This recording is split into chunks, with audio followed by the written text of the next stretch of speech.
All right, let's dive into a story that really gets to the heart of what family is all about. We're going to unpack a super fascinating and, really complicated relationship between a father and his son. And really, this whole story hangs on a question that, well, it sounds simple on the surface, but it's one of the most complex questions we can ask. After everything our parents do for us, what do we as children actually owe them?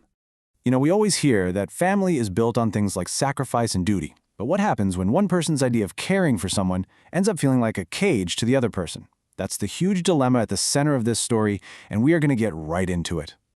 Okay, so let's get into it and meet our main character. His name is Rakesh, and he is, by every single measure, the perfect son. A dream come true for any parent. A real wonderkind, a child prodigy.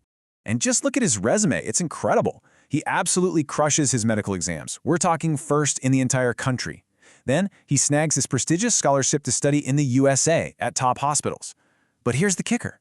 In what seems like the ultimate act of devotion, he comes back home. A huge success, famous, wealthy, and he comes back to his small town and his family.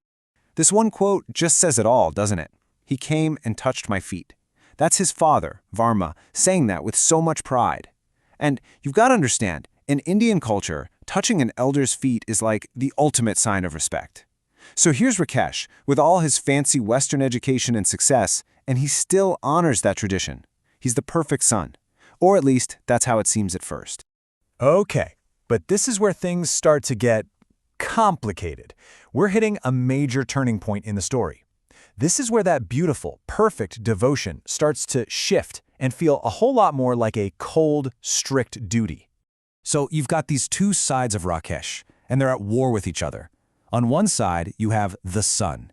He's the one bringing his dad morning tea, reading him the newspaper, making him comfortable. But then you have the doctor. And the doctor is supervising a crazy strict diet, banning all the rich fried foods his dad loves, and basically turning his life into a schedule of pills and tonics. These two people are living inside one man, and it's starting to cause a major clash. And here's how Rakesh explains it. This is his logic. When his poor father is literally begging to be left alone, to just enjoy his life, Rakesh says, "I have my duty to you, Papa." See, he's framing it as a medical responsibility.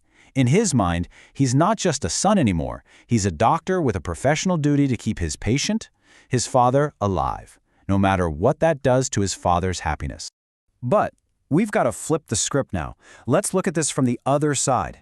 What does all this care actually feel like for the person getting it? It's time to see this whole situation through the father's eyes.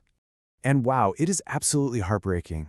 Varma says this to a neighbor, and it just completely changes how you see everything. He does not even give me enough to eat. Think about that. What Rakesh sees as a healthy, scientific, life-extending diet, his father feels as actual starvation. He feels it as cruelty. His whole world just shrinks and becomes this prison. Every single meal is weighed out. Every little pleasure, like his favorite foods, is just gone, forbidden. Even something as sweet as a grandchild trying to sneak him a piece of candy gets turned into a lecture. Rakesh's power as a doctor has totally erased Varma's authority and freedom in his very own house. And this is a perfect example of something we call situational irony. It's when the result of something is the total opposite of what you'd expect. I mean, think about it. Varma worked his whole life, sacrificed everything, so his son could become this brilliant doctor. And the great irony is that this brilliant doctor is now the cause of all his misery.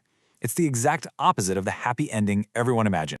So to really get what's going on here, we kind of need to zoom out a little and talk about the author, Anita Desai, because she uses this kind of irony to talk about some really big ideas. Desai is an amazing writer, and she's famous for capturing this very specific feeling, the sights, the sounds, the tensions of a changing India. Her stories are just filled with these rich, colorful, and often clashing details of life. Her own background is super interesting. Her mom was German and her dad was Indian, so she has this really unique view on cultural clashes, and you see that all over her work. She's always exploring that tension between old traditions and new, modern ways of thinking. Sound familiar? That's the exact conflict tearing Rakesh and his father apart. She's also known for exploring what she calls the suffocating intimacy of family life. What a great phrase. And she's amazing at giving a voice to characters who are usually overlooked, like women, children, and of course, the elderly, just like Varma. And so all of this brings us right back to the very beginning. right back to that first question we asked. Only now it feels so much heavier, right? It's loaded with all the messy, complicated, and heartbreaking details of this story. So let's really think about it. Is Rakesh truly a devoted son? I mean, he definitely thinks he is. He's giving up his time. He's using all his medical knowledge to keep his father alive longer. But can we call it devotion if it completely ignores the person's happiness, their spirit? And let's look at Varma too. Is he just being a cranky, ungrateful old man? I mean, he's getting top-tier medical care for free. Or is his lashing out, his rebellion, a totally understandable reaction to having every single piece of joy and control stripped away from him? Ultimately, I think this story forces us to look in the mirror and ask a really tough question about our own lives. Where is that line? The line between lovingly caring for someone and suffocatingly controlling them. It's such a fine line, and man, it can get so blurry. So that's what we're left with. What is true devotion really? Is it just about keeping a body breathing for as long as possible? Or is it about honoring the actual person, the soul living inside that body? The story, of course, doesn't just hand us a simple answer. And maybe that's what makes it so brilliant. It leaves you wondering, what does true devotion really mean?